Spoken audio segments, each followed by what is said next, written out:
نقول بسم الله الرحمن الرحيم. النهارده هعمل معاكم صوص الكراميل، بس حطوا لي لايك بقى ودعموني واشتركوا في القناه عشان قناتي تكبر بيكم وان شاء الله تتفعل. هنا حطيت السكر على النار في طاسه، ولقيت الجوانب كده ساحت، بدأت تسيح. هفضل اقلب فيها لحد ما تتكتل معايا كده زي ما انتم شايفين. السكر بيدوب، والسكر ده من النوع اللي هو الحبيبات البيضة زي ما انتم شايفين، بلاش السكر الغامق. كمان هجيب شوكة، وهفضل انزل السكر اللي ماسك في المعلقة السيليكون عشان كله يدوب مرة واحدة. هنزل فيه. عايزاكم تدعموني لو سمحت، حطولي اللايك والاشتراك. جبت هنا معلقة زبدة كبيرة، الزبدة اللي هي الفرن او الجنة. هنفضل نقلب فيه كده. طبعا احنا موطيين النار، ما يبقاش عالي عليها النار.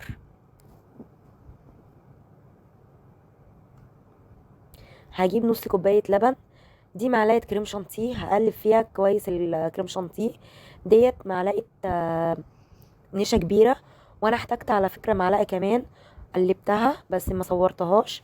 يعني انا كده احتجت معلقتين نشا كبار مع نص كوباية لبن مع كريم شانتيه، لو متوفر عندك.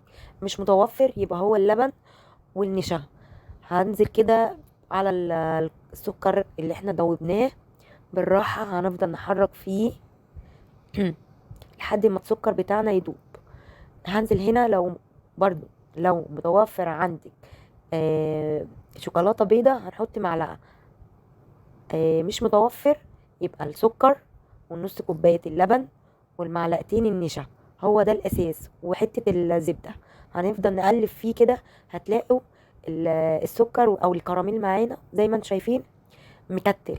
هنفضل موطيين على النار، ونفضل اهي زي ما انتم شايفين كده، وانا بوريكم النار واطيه موطيه عليها يعني. هفضل اقلب فيه، وهفضل بالمعلقه السيليكون لو في حاجه لازقه. هفضل بقى لحد ما يسيح معايا السكر خالص، ويفضل كراميل كده ويتقل معايا. لايك بقى المطبخ جيهان زهران، ودعموا قناتي عشان القناة تكبر بيكم. انا هنا هجيب حاجة، وهجيب مصفى وهصفي فيها الكراميل عشان لو في تكتلات تتصفى منها.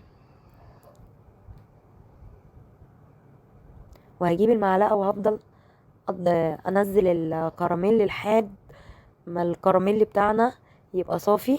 وهتلاقوا دلوقتي معايا فعلا كان في الكراميل بتاعي في تكتلات، ديت احنا مش بنحتاجها خالص وبنرميها.